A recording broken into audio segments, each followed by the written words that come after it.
No passado chamava-se Lovet's Grove. E antes que nós nos chamássemos adventistas,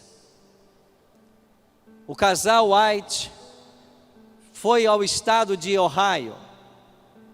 E eles queriam visitar ali famílias guardadoras do sábado.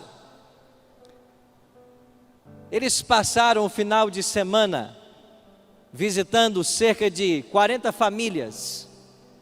E nos dias 13 e 14 de março de 1858, eles celebraram o sábado junto com essas 40 famílias. E ali reunidas numa schoolhouse, eles passaram um alegre sábado. Nós não nos chamávamos ainda adventistas do sétimo dia. Esse nome só chegou no início da década de 1860. Naquele sábado, faleceu um garoto de apenas 5 anos de idade. E então o pastor Tiago White foi convidado para celebrar o funeral de William Avery. E eles ficaram para o domingo. E no domingo, o pastor Tiago White fez o seu sermão. E após terminar, ele perguntou se Ellen, sua esposa, queria dirigir algumas palavras aos enlutados. Ellen disse que sim, mas quando ela começou a falar, ela foi tomada em visão. E essa visão durou cerca de 2 horas. Você consegue imaginar no meio de uma cerimônia fúnebre, a profetisa em visão, e agora todos têm que esperar terminar a visão para dar prosseguimento à cerimônia? Pareceu algo bem inconveniente. E Tiago White tentou explicar o que estava acontecendo, como funcionavam as visões. E de fato as pessoas foram embora naquela tarde de domingo, dizendo uma coisa: hoje vimos coisas estranhas. No dia seguinte, na segunda-feira, a família Tillotson levou o casal White até uma pequena estação ferroviária na cidade de Fremont. E ali eles pegaram um trem em direção a Jackson, no estado de Michigan, aonde fariam uma parada e depois seguiriam mais 80 quilômetros para Battle Creek. Dentro do trem, Ellen G. White teve tempo para conversar com Tiago a respeito do que ela vira durante a visão no dia anterior. O Dr. Roger Kuhn, em sua obra, diz que nesse trem havia um passageiro invisível, não pagante, que prestava muita atenção na história: Satanás. E quando Satanás ouviu as palavras de Ellen a respeito da visão, era uma descrição da origem do pecado no universo, do grande conflito ao longo da história e de como ele vai terminar. E quando o diabo percebeu que toda a sua estratégia seria revelada nas visões que Deus havia concedido a esta mulher, na ocasião com cerca de 30 anos, Ellen G. White, o diabo se propôs a não deixar que a visão fosse divulgada. E quando o casal chegou na casa dos amigos Dan e Abigail Palmer, em Jackson, não está funcionando para mim, passe por favor o próximo slide. Quando eles chegaram na casa de Dan e Abigail Palmer, em Jackson, Ellen G. White foi acometida de uma paralisia. E posteriormente ela escreveu: uma sensação estranha e fria atingiu meu coração. Passou pela minha cabeça, desceu pelo meu lado direito. E por um tempo fiquei insensível, mas fui despertada pela voz de sincera oração. Tentei usar meu braço e membro esquerdos, mas eles eram perfeitamente inúteis. E ela ficou tão abatida que achou que seria seu fim. Achou que morreria a 80 quilômetros de casa. Achou que nunca mais veria seus filhos. Mas Deus levantou sua profetisa. Tiago White a ajudou no trajeto até Battle Creek. E quando lá chegou, ela estava tão enferma, mas Deus disse que ela precisava escrever o que ela havia visto. Passa para mim. E aí na sua casa em Battle Creek, ela escrevia uma página por dia e descansava 3 dias. Escrevia mais uma página e descansava mais 3 dias.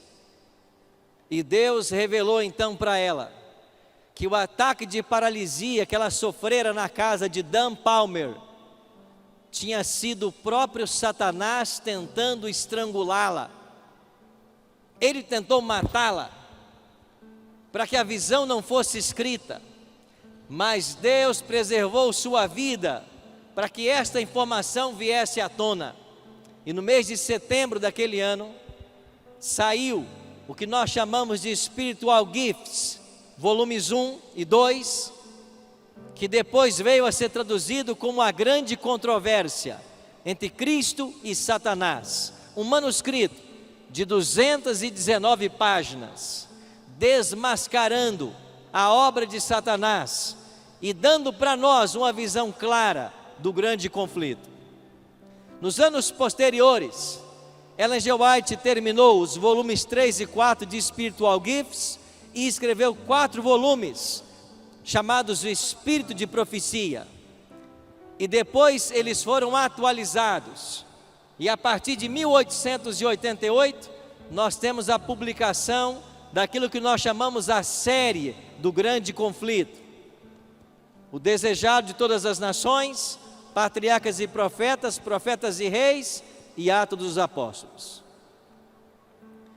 O que sabemos sobre a origem do mal nesse universo? Nós temos que recorrer aos profetas Isaías e Ezequiel. Lá nós temos um vislumbre de como o mal chegou em nosso universo.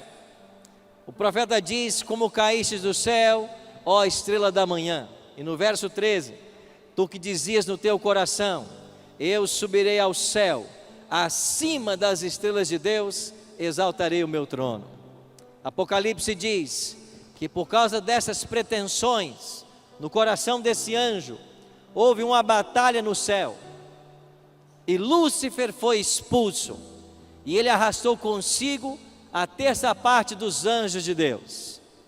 Ellen G. White amplia um pouco a visão, e ela diz que Deus, em sua grande misericórdia, suportou longamente a Satanás. Reiteradas vezes lhe foi oferecido perdão, sob a condição de que se arrependesse e se submetesse, mas ele jamais aceitou. E ela diz ainda: havendo perdido sua posição nas cortes celestiais, Satanás ainda solicitou para ser readmitido no céu, mas Cristo lhe disse que isso seria impossível. O próprio Satanás deixou a presença de Cristo, plenamente convencido de que não havia possibilidade de ser reintegrado no favor de Deus. E uma vez que ele perdera a chance de continuar na presença de Deus, ele tornou-se o grande inimigo. E a partir daí, a sua estratégia foi revelada. E o que nós sabemos sobre a sua estratégia ao longo da história? Apocalipse 12 diz: ai da terra e do mar, porque o diabo desceu até vós, sabendo que pouco tempo lhe resta. E a estratégia do diabo hoje é trabalhar com opostos. Ou ele procura levar as pessoas à satisfação e ao prazer, e como resultado disto, nós temos uma sociedade hedonista, que vive apenas pela busca do prazer. Se me dá prazer, isto eu quero. E ele mantém muitos aí, ludibriados pelo prazer, pela aventura. Mas ele leva para um outro extremo. Ele traz tragédias, catástrofes, misérias. E ele mantém outros cativos do sofrimento. E a religião, que deveria ser um norte para todos nós, a igreja, que deveria estar para orientar as pessoas dentro desse grande conflito, acaba tornando-se uma verdadeira Babilônia.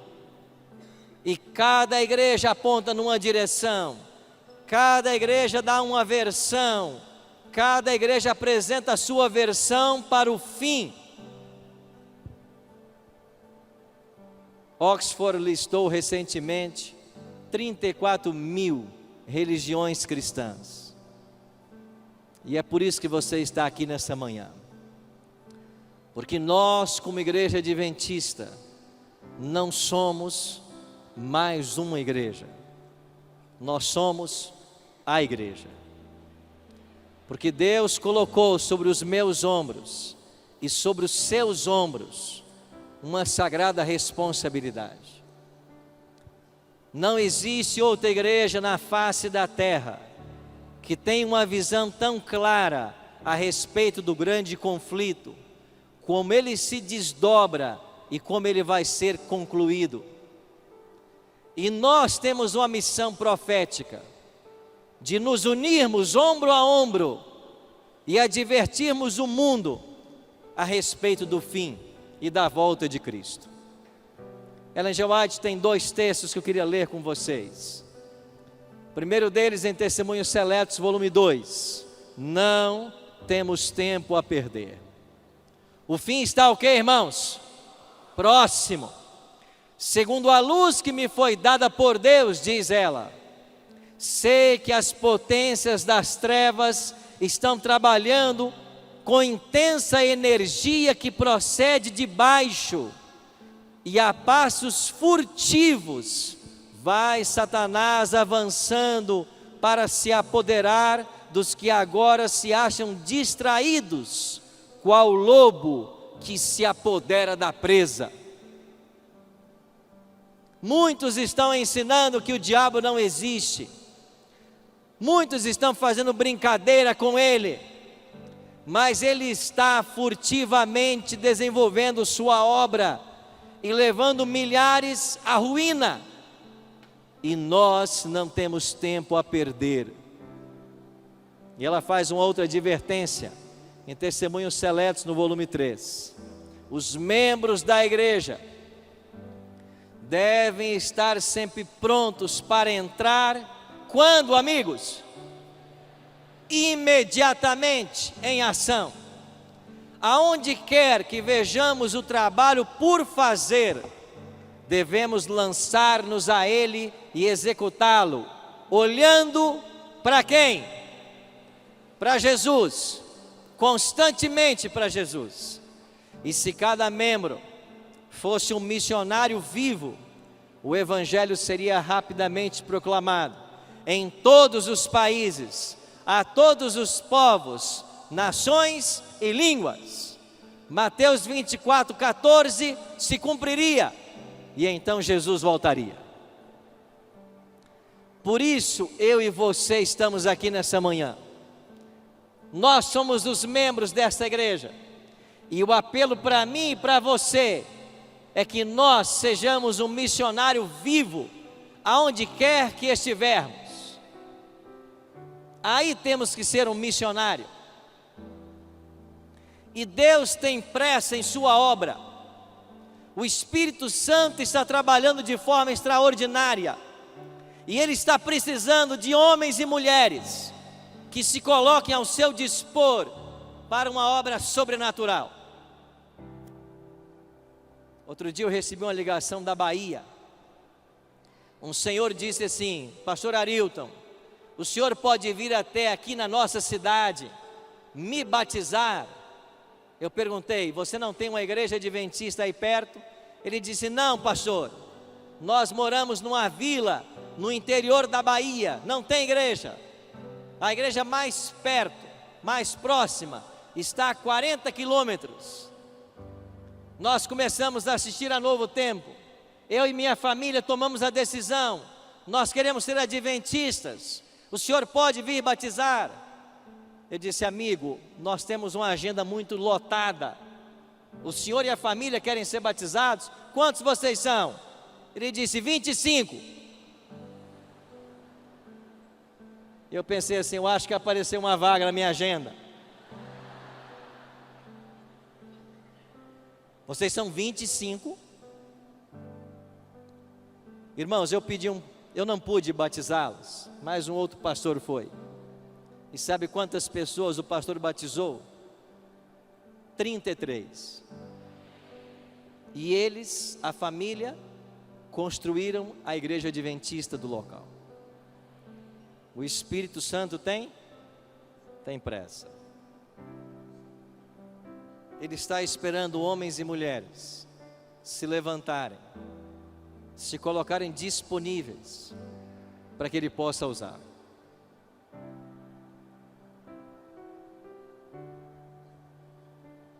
Eu queria mostrar para vocês um convite. Isso é um convite de Semana Santa. Ele foi distribuído num bairro da periferia, lá da Grande Vitória, no Espírito Santo.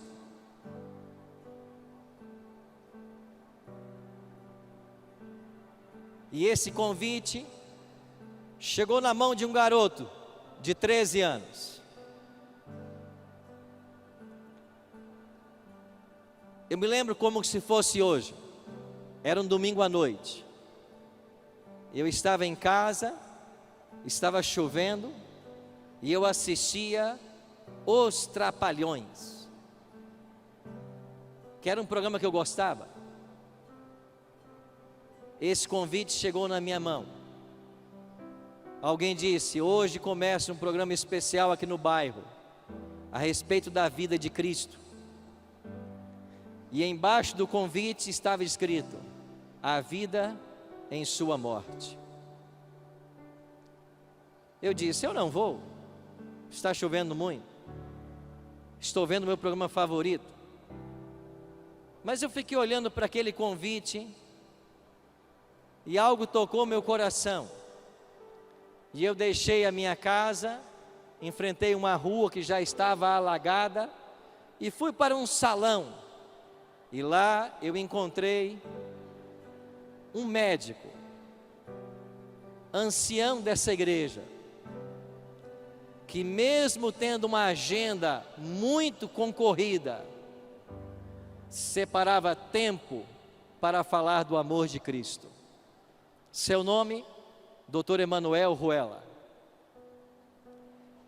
E esse homem alto, um pouco corcunda, falava do amor de Deus como eu jamais tinha ouvido. E todas as noites ele foi cativando meu coração. Eu fiz um estudo completo com eles, chamado Encontro com a Vida. E quando foi em setembro daquele ano, eu me batizei e aceitei a Cristo como meu Salvador. O evangelismo desse médico, ancião de igreja, durou 60 noites. Mas nas 60 noites, ele levou ao batismo apenas um garoto de 13 anos. Muitos olharam e disseram: o evangelismo de Dr. Emanuel Ruela esse ano foi um fracasso. 60 noites e batizou um garoto. Mas esse garoto era eu.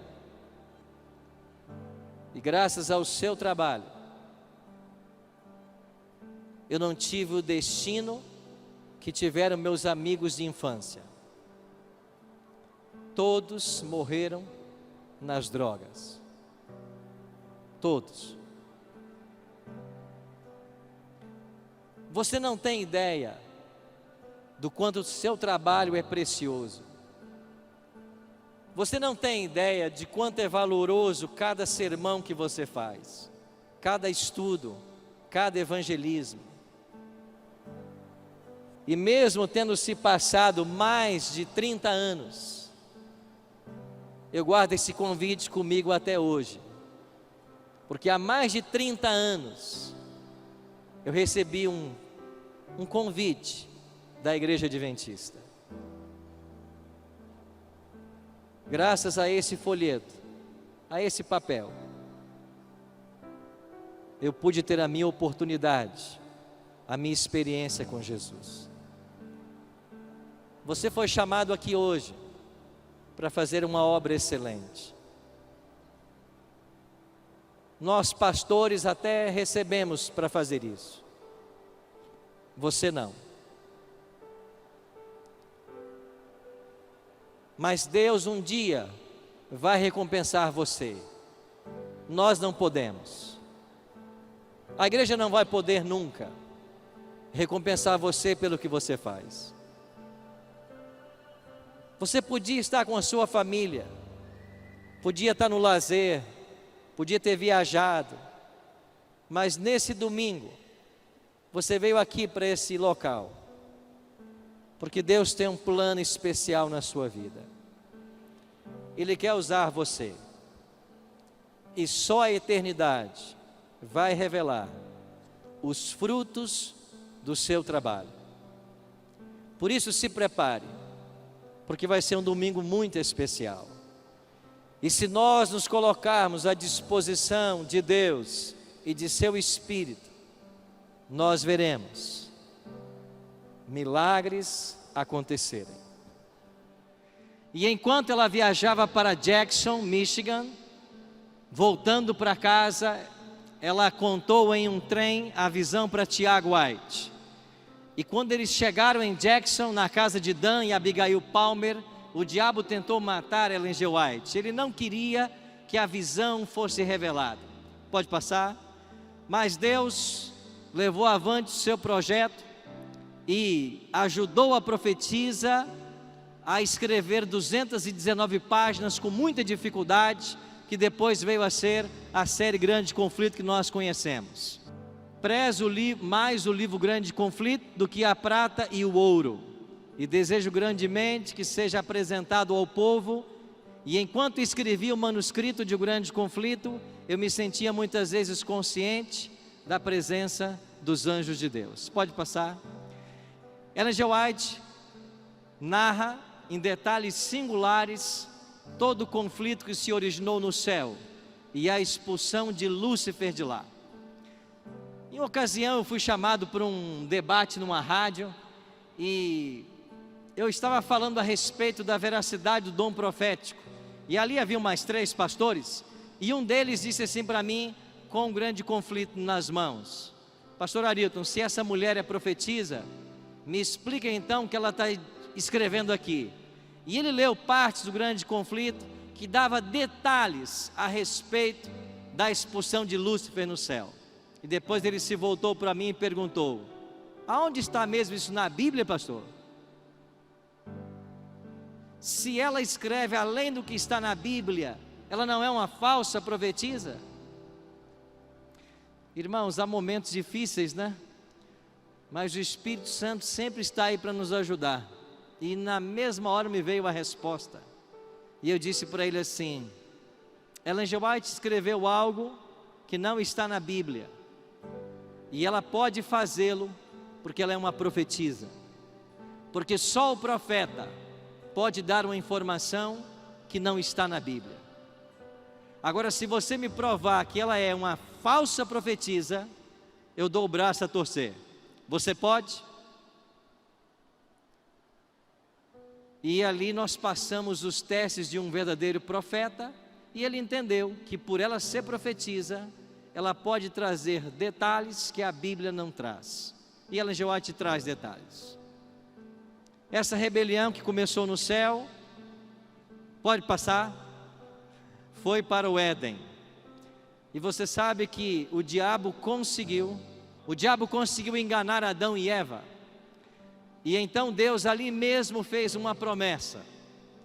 Em Gênesis 3,15 aparece essa promessa: Gênesis 3,15 é conhecido como proto-evangelho. Deus disse assim: haverá inimizade entre a mulher, Eva, e a serpente, o descendente da mulher e a serpente.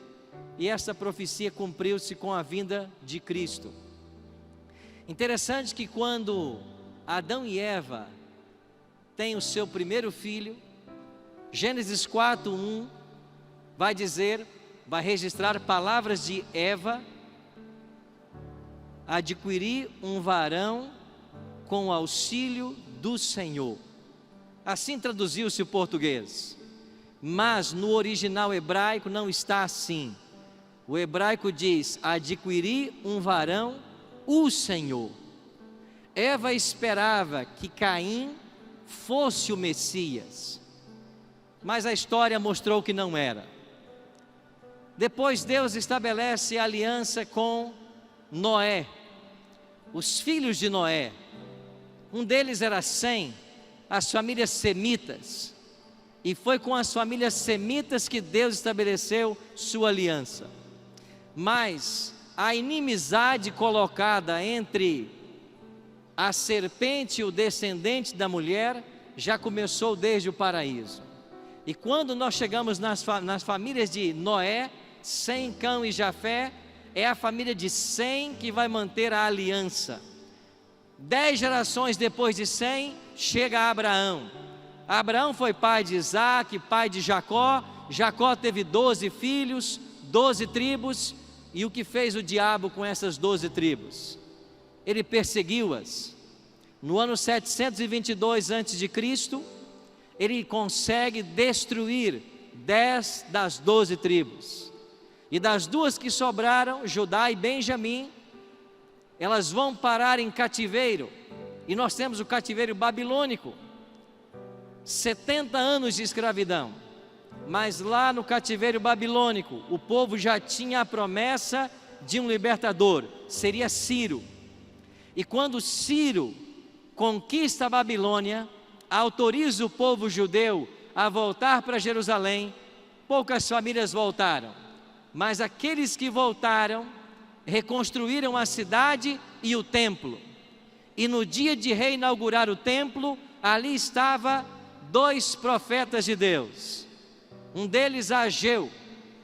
E no capítulo 2, versos 8 e 9, Ageu declarou: vocês estão tristes, porque esta casa reformada em nada se compara ao templo de Salomão, mas a glória desta última casa será maior do que a primeira, porque nela vai pisar o desejado de todas as nações. E vindo à plenitude dos tempos, Jesus veio.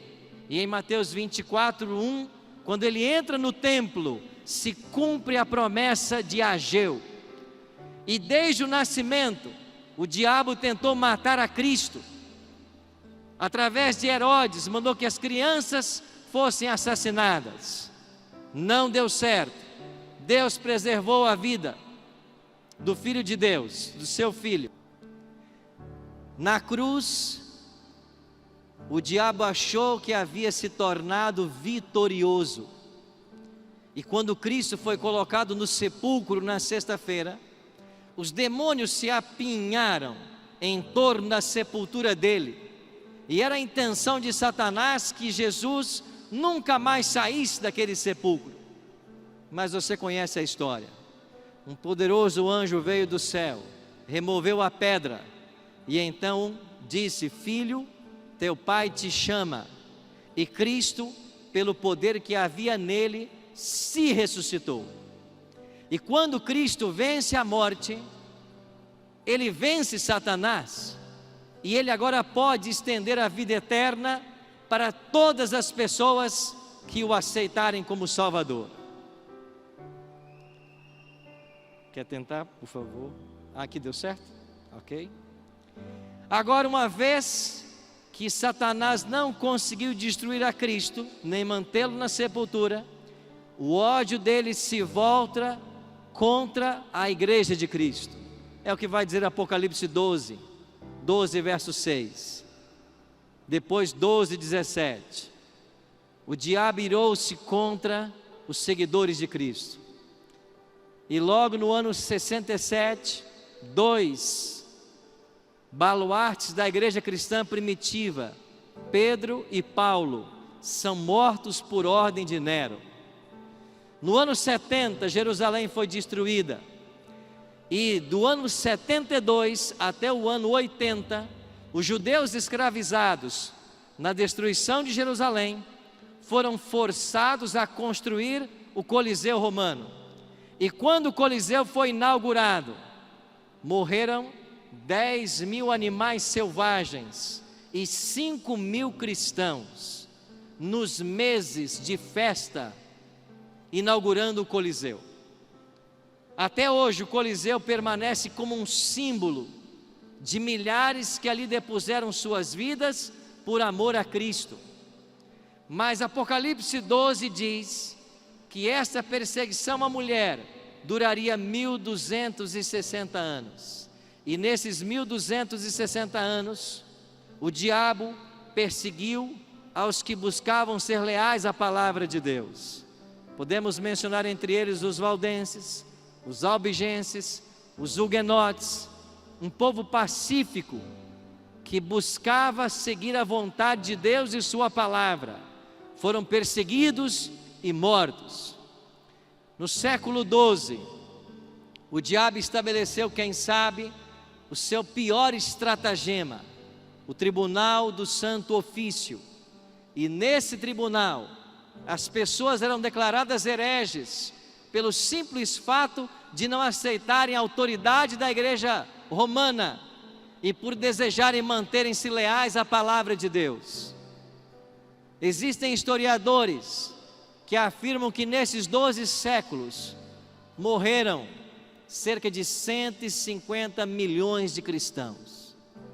O diabo perseguindo todo aquele que amava a Bíblia e ao Senhor Jesus.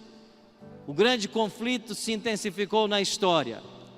Cristo mesmo declarou que se esses dias não fossem abreviados, nenhuma carne se salvaria.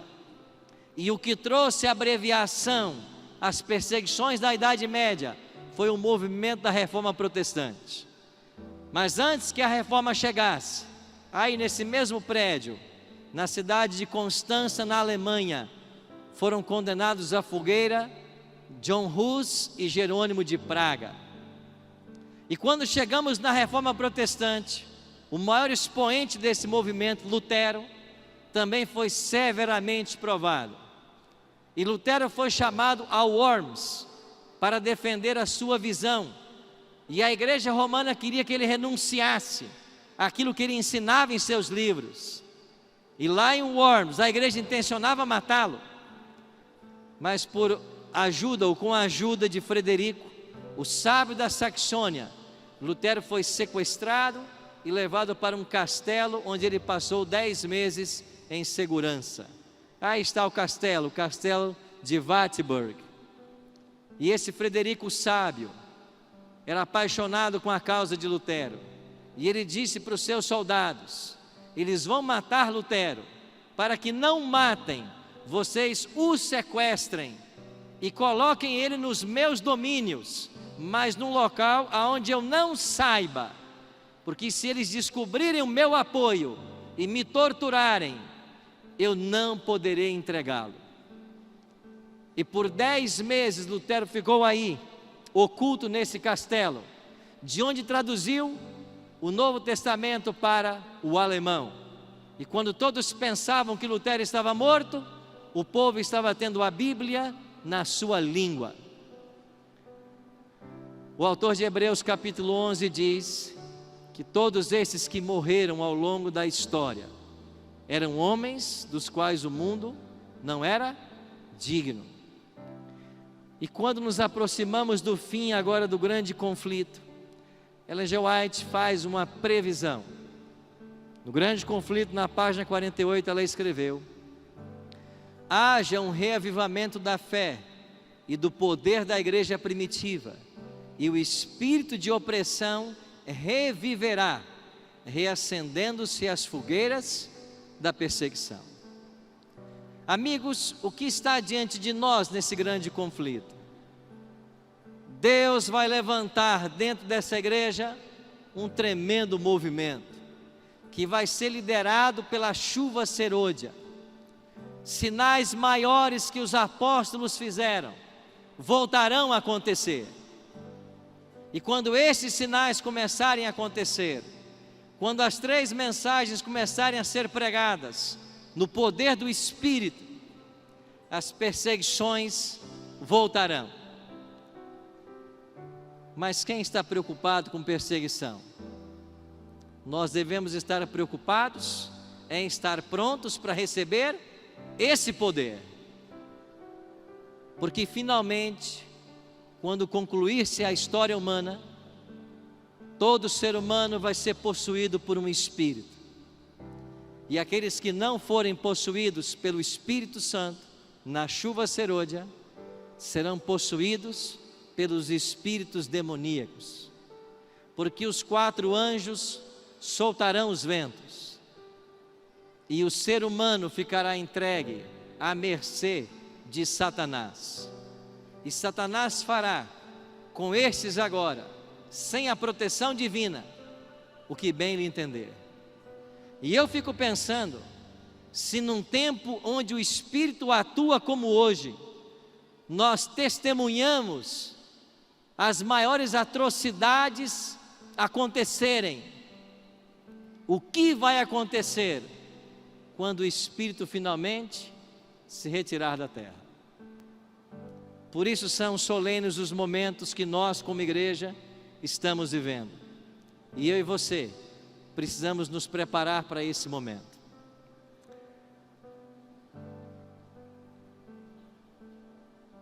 Último, passa para mim, por favor. Ok. Apocalipse 13:15. Traz para mim e para você uma profecia. E foi-lhe dado comunicar fôlego à imagem da besta, para que não só a imagem falasse, como ainda fizesse morrer quantos não adorasse quem? A imagem da besta. Ou seja, a questão da adoração vai dividir a humanidade. E aqueles que não aceitarem adorar a besta, finalmente serão declarados dignos de morte. Mas eu e você não precisamos nos preocupar com nada disso. Olha o que escreveu Ellen G. White nesse livro extraordinário, Grande Conflito. Posto que um decreto geral haja fixado um tempo em que os observadores dos mandamentos poderão ser mortos, seus inimigos, em alguns casos, se antecipam ao decreto e antes do tempo especificado, se esforçam por tirar-lhes a vida. Mas ninguém, amém? Ninguém pode passar através dos poderosos guardas estacionados ao redor de toda alma fiel. Alguns são assaltados ao fugirem das cidades e vilas, mas as espadas contra eles levantadas se quebram e caem tão impotentes como a palha. Outros são defendidos por anjos sobre a forma de guerreiros. Cumprir-se-á a promessa do salmista: 1000 cairão ao teu lado, 10.000 à tua direita, mas tu não serás atingido. Eu estava num sábado à noite em São Paulo ajudando o pastor Elias, ou pastor Abdala, no evangelismo. E antes que começasse o programa, uma família me procurou e eles queriam contar uma história. A esposa não conseguiu falar porque estava emocionada, e eu disse: vem depois do evento. E depois do evento eles vieram. Ela continuava emocionada e o esposo então disse assim para mim: pastor, ela não consegue contar a história, deixa eu contar.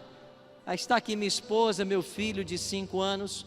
O senhor se lembra um Bíblia Fácil que o senhor teve? E haviam ali vários pastores evangélicos, e vocês discutiram muito sobre o livro de Daniel e sobre a identidade de Miguel. E eu disse: claro que eu me lembro. Foi a temporada mais difícil de gravar no programa Bíblia Fácil. E ele disse: pois bem, eu e minha família estávamos assistindo no sábado à tarde o programa. E na hora que o senhor começou a discutir com um outro pastor a identidade de Miguel, e o senhor dizia que Miguel é Cristo, e ele dizia que Miguel era um anjo.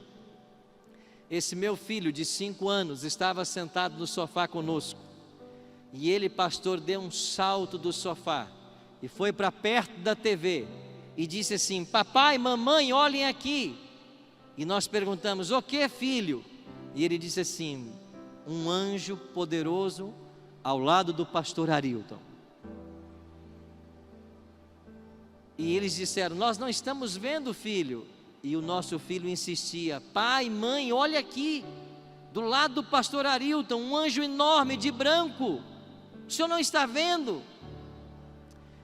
E naquele sábado à noite, com Marcos Gabriel, eu entendi por que aquela temporada foi a mais difícil de ser gravada. Porque quando o evangelho eterno é pregado, a oposição é levantada. Mas todas as vezes que entrarmos no terreno para resgatar almas sinceras, os anjos de Deus estarão conosco. Você colocou um desafio no papel esta manhã. Nunca se esqueça: ao você sair para fazer o trabalho de Deus, mesmo que você não veja, os anjos irão com você. E eles irão para proteger você, para guardar você e para dar a você a certeza da vitória. E agora, no tempo do fim, pós 1798, pós supremacia papal, o Apocalipse declara o seguinte: irou-se o dragão contra a mulher e foi pelejar com os restantes da sua descendência, o último remanescente. Quem são eles? Primeiro, os que guardam os mandamentos de Deus. E em segundo lugar, primeiro eles guardam os mandamentos de Deus. A lei de Deus hoje está sob forte ataque, e você vai encontrar muita gente por aí criticando os mandamentos, se não criticando o sábado. Mas eu e você somos os reparadores de brechas, e nós devemos exaltar a lei de Deus. Outro dia me perguntaram: vocês adventistas só falam sobre a lei sábado? E eu disse: se nós não falarmos, quem vai falar? Então nós temos que exaltar a vigência da lei de Deus. Esta é a norma do juízo. Todo ser humano vai ter que dar conta um dia do bem ou mal que fez por meio do corpo, mas a norma será a lei. E além da lei, nós temos o testemunho de Jesus, que de acordo com Apocalipse 19:10, é o espírito da profecia. Deveria haver nesse remanescente do tempo do fim um profeta moderno, e nós temos em Ellen G. White uma profetisa moderna. Todos os testes da Bíblia, quando aplicados a Ellen G. White, ela passa em todos eles. A igreja adventista não é mais uma igreja, como eu disse hoje pela manhã. Ela é a igreja remanescente. Deus vai usar os sinceros desta igreja para concluir a pregação do Evangelho. E eu e você estamos aqui porque nós queremos estar entre estes que vão dar à trombeta o sonido certo. Agora nós estamos passando por uma crise de identidade dentro da igreja, e alguns estão temendo o futuro do adventismo.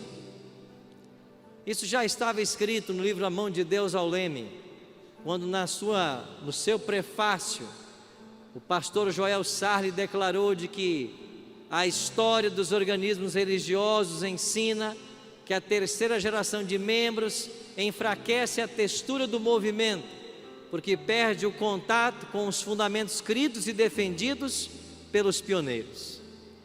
Deixa eu perguntar para você: a igreja adventista hoje é a mesma de 30 anos atrás? Não. E por que não é? Porque quanto mais distantes de Ellen G. White, quanto mais distantes de José Bates, Uriah Smith, etc., nós corremos o risco de perdermos nossa identidade. E alguns estão falando já sobre o fim da igreja como um organismo vivo. Esse autor David Mulber, que é um sociólogo da religião, ele diz que toda igreja tem 5 ciclos de vida. E quando chega o quarto, que é a institucionalização, o movimento se desintegra. E mesmo ele não sendo adventista, ele faz uma análise da igreja adventista. E ele diz assim: os adventistas passaram por sua organização incipiente de 1844 a 1863. Em 1863 foram formalmente organizados. 1900, eficiência máxima, quando todas as instituições estavam a serviço da missão. 1950, ele aponta que começou o processo de institucionalização da igreja e que o próximo passo será a sua desintegração. Será que isso vai acontecer com o adventismo? Há autores, mesmo dentro da igreja, falando sobre este perigo. Por exemplo, Ron Spears escreveu O Adventismo em Crise. George Knight, A Senhora Gorda do Reino, falando do perigo da institucionalização. William Johnson falou de um adventismo fragmentado. A pergunta que vem para mim e para você é: será que Deus tem um plano B? Vai surgir um outro movimento mais leal à revelação divina? Os que estão dizendo que sim, estão apontando para o movimento cíclico da história. E eles dizem o seguinte: olhe para o povo de Israel. Era o povo de Deus no Antigo Testamento, deixou de ser, porque não viveu à altura do que Deus esperava. Então Deus levantou a igreja cristã primitiva, mas esta igreja organizada com os 12 apóstolos, ela também vai cair da fé, e Deus vai tirar dela os sinceros e levar para o deserto. Depois tivemos o movimento da Reforma Protestante, que acontece dentro dos 1260 anos em que a igreja estaria no deserto. Mas o movimento da reforma não reformou tudo o que pretendia, e eles cometeram excessos. E então veio o movimento milerita, e do movimento milerita surgiu a igreja adventista. Então a pergunta que fica é: será que Deus vai usar outro movimento, como tem usado até aqui na história? Eles até estão citando Ellen G. White, e Ellen G. White tem um texto que diz: por não haverem cumprido o propósito de Deus, os filhos de Israel foram abandonados e o convite divino estendido a outros povos. Se estes, falando dos adventistas, também se provarem infiéis, não serão da mesma maneira rejeitados. Então vem a pergunta: poderia a nossa igreja ser substituída por um outro movimento mais leal à revelação divina? Para responder essa pergunta, temos que considerar 3 fatores. O primeiro deles, a natureza profética do movimento adventista. A igreja adventista é, no mundo, a única igreja que tem certidão de nascimento. Nós nascemos no dia 22 de outubro de 1844, conforme apontava a profecia bíblica de Daniel 8, 9 e Apocalipse 10. Nós não surgimos porque 2 pastores brigaram. Nós não surgimos porque alguém um dia acordou e teve uma ideia: eu vou fundar uma igreja. Não, nós surgimos como resultado de uma profecia. Seremos nós substituídos? Não. Por que não? Porque nós somos a igreja da profecia. Amém? Segundo motivo, nós temos um profeta moderno. Na hora que Deus tinha que levantar essa igreja, em 1844, Deus tinha que suscitar um profeta. O diabo sabia disso e havia levantado nos Estados Unidos milhares de falsos profetas. Deus então chamou Reis em Foz, finalmente ele não aceitou. Deus chamou William Foy, finalmente ele não aceitou. E então Deus chamou Ellen Golden Armor. E esta mulher dedicou 70 anos de sua vida a esse ministério profético. Legou a esta igreja 100.000 páginas manuscritas. Eles não estão no mesmo pé de igualdade que a Bíblia. A igreja adventista não tem doutrina fundamentada em Ellen G. White, mas os conselhos que ela deixou para mim e para você são conselhos divinos que devem ser seguidos. Essa mulher, com muita dificuldade, cumpriu o plano de Deus para a vida dela. Eu me lembro numa ocasião em que ela reclamou com Deus e ela disse: eu não pratico o que eu escrevo, eu estou sendo incoerente, eu viajo muito e meus filhos ficam na mão de outras mulheres. E Deus levava tão a sério o ministério dessa mulher que Deus disse assim para ela: se o problema são os filhos, eu vou tirá-los todos. Ela disse: não, eu vou continuar viajando. Mas você entende como Deus encarava o ministério dessa mulher? E o que eu acho engraçado é que, vez por outra, se levanta alguém dentro da igreja criticando, dizendo não crer no que ela escreveu. Você tem esse direito. Agora, ache nos escritos dela alguma coisa que não está de acordo com a Bíblia. Não critique sem saber. Não seja Maria vai com as outras. Não vá pela cabeça de outros. Terceiro, a igreja adventista tem uma visão de sacudidura escatológica.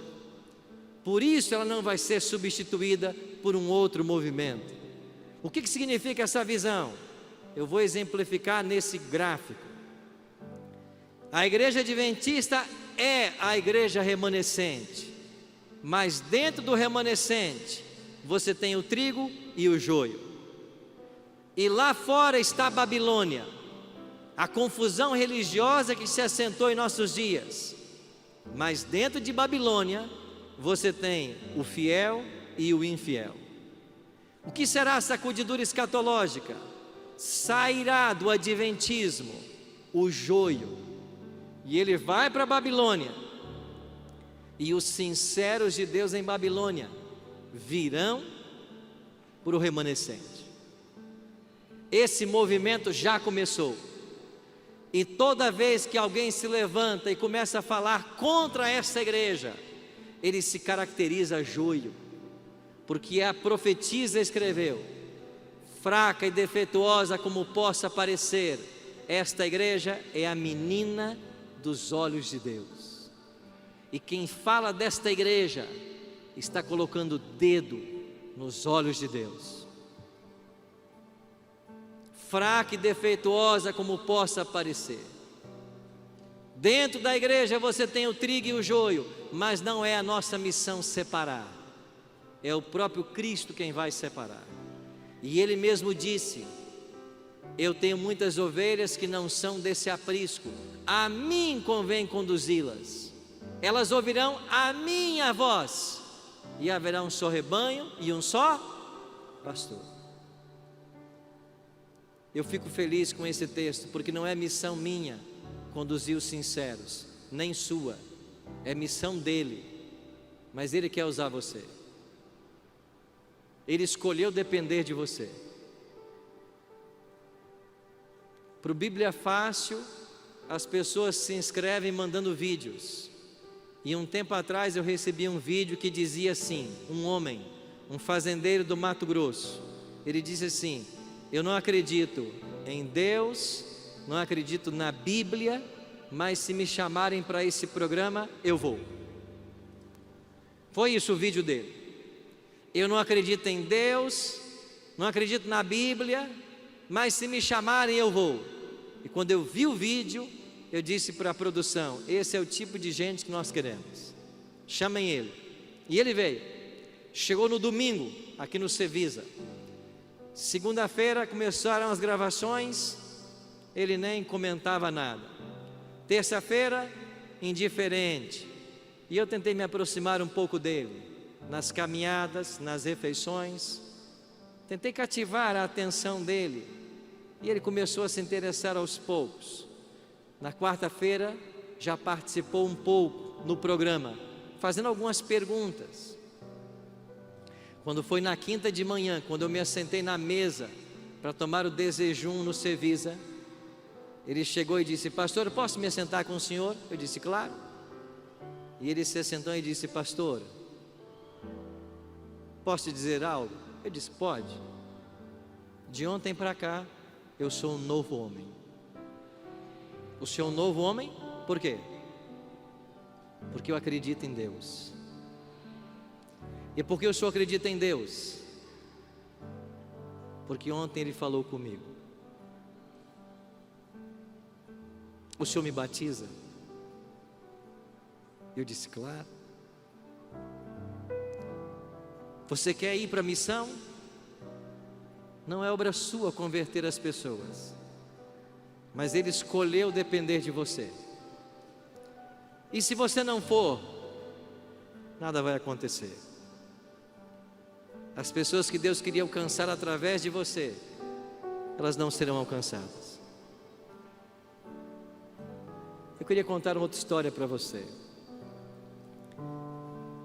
Este foi um grupo do Bíblia Fácil, que nós gravamos algum tempo atrás. E quando eu fiz o apelo para o batismo, vários ficaram de pé. Eu orei com eles. E quando terminou a gravação, apagaram-se as luzes, eu vim desmontar o meu equipamento, e 4 jovens dessa foto se aproximaram e disseram assim: pastor, nós queremos ser batizados. Eu disse: eu sei, eu vi vocês de pé. Não, pastor, a gente quer é agora. Eu disse: olha, agora eu não posso batizar vocês, eu vou explicar como funciona. Vocês irão para a igreja, um pastor vai cuidar de vocês. Vocês receberão estudos que eu não toquei aqui. Vocês vão começar a frequentar, e então vocês serão batizados. E eles foram. Eu voltei para desmontar o equipamento, e uma garota voltou e disse: pastor, eu queria ser batizada agora. Eu disse: mas você não entendeu o que eu acabei de explicar?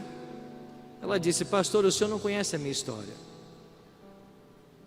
Eu disse: qual é a sua história? Pastor, eu era membro da igreja cristã por 10 anos. A minha família toda é da igreja.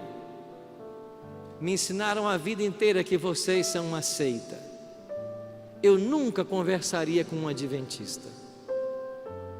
Na nossa igreja só existe uma autoridade, é o presbítero, e quando ele fala debaixo de revelação. Mas um dia meu esposo chegou em casa e disse: comprei um presente para você, uma antena da Sky. Aí tem vários canais de culinária, eu sei que você gosta tanto. Eu vou colocar a TV na cozinha para que você assista enquanto você prepara as refeições. Eu fiquei muito feliz com o presente, comecei a assistir. Mas pastor, eu cheguei no canal da Novo Tempo, e quando eu comecei a ver o que os pastores pregavam na TV Novo Tempo, e que eu nunca havia aprendido em 10 anos na igreja, eu entrei num conflito. Eu chamei meu esposo e disse para ele: olha o que esse povo está ensinando. E o meu esposo disse: este canal é de uma seita, nunca mais sintonize. Mas eu não ouvi meu esposo, eu continuei assistindo. O Espírito de Deus trabalhou no meu coração, e chegou num momento que eu entrei num conflito tão intenso, que eu me coloquei de joelhos e disse para Deus: se esse canal tem a verdade, eu quero uma revelação do Senhor. No dia seguinte o telefone lá de casa tocou. Era o produtor do Bíblia Fácil, Davi. E ele disse para mim: você foi selecionada para gravar com o pastor Arilton Bíblia Fácil. E eu disse: eu fui o quê? Selecionado? Eu não me inscrevi em lugar nenhum. Como é que você tem o meu telefone? Como é que você sabe o meu nome? E o produtor, sem entender nada, disse: eu não sei. Eu só sei que o seu nome está aqui entre aqueles que querem gravar com o pastor Arilton. E ela disse: mas eu não me inscrevi em lugar nenhum. Como você sabe meu nome? E enquanto ela discutia com o produtor, ela se lembrou da oração do dia anterior. E disse: é Deus me respondendo. Ponha meu nome, eu vou. E é por isso que eu estou aqui, pastor. E quando o Senhor fez o apelo para o batismo, eu peguei meu telefone e eu fui lá fora. E eu liguei para o meu esposo. Ele disse assim: você vai se batizar? Ela disse: eu vou. E ele disse: então escolha entre ser batizada e o seu casamento. Se você se batizar, não precisa voltar para casa. O casamento está acabado. E eu disse para o meu esposo: pastor, você está pedindo para mim escolher entre você e Cristo? A escolha está feita. Eu fico com Jesus. Pastor, eu não tenho mais esposo. Eu não tenho mais casa para morar. A minha família certamente vai me abandonar. E o senhor não vai me batizar? Na mesma hora eu desci para a piscina e batizei essa garota. Ela voltou para casa. O esposo perguntou: você se batizou? Ela disse: sim. Aqui não é sua casa mais então. E ela foi expulsa de casa.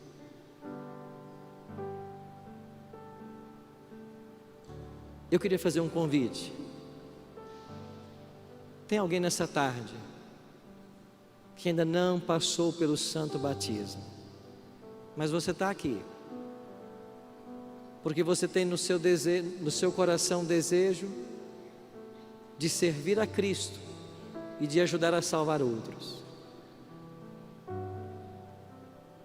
Eu queria convidar você, se tem alguém que não é membro da igreja, mas queria agora tomar sua decisão também pelo batismo e por Jesus. Tem alguém? Você quer vir aqui à frente? Vamos orar. Pai, muito obrigado por esses milagres que testemunhamos hoje à tarde, por essas vidas que se entregam ao Senhor. Oramos por cada um destes que aqui à frente veio, que o Senhor possa enviar dos céus poderosos anjos para guardá-los e protegê-los até o dia do seu batismo e até o dia da tua volta. Oramos por esses teus filhos e filhas que separaram todo esse dia para estarem aqui neste local. Que o teu Espírito Santo conduza cada um deles.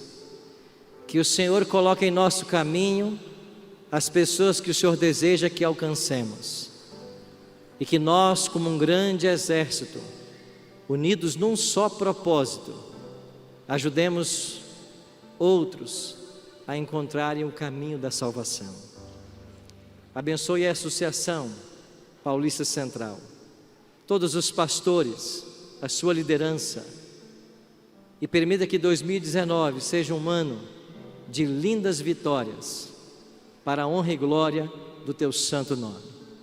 E é em nome de Cristo que nós choramos. Amém.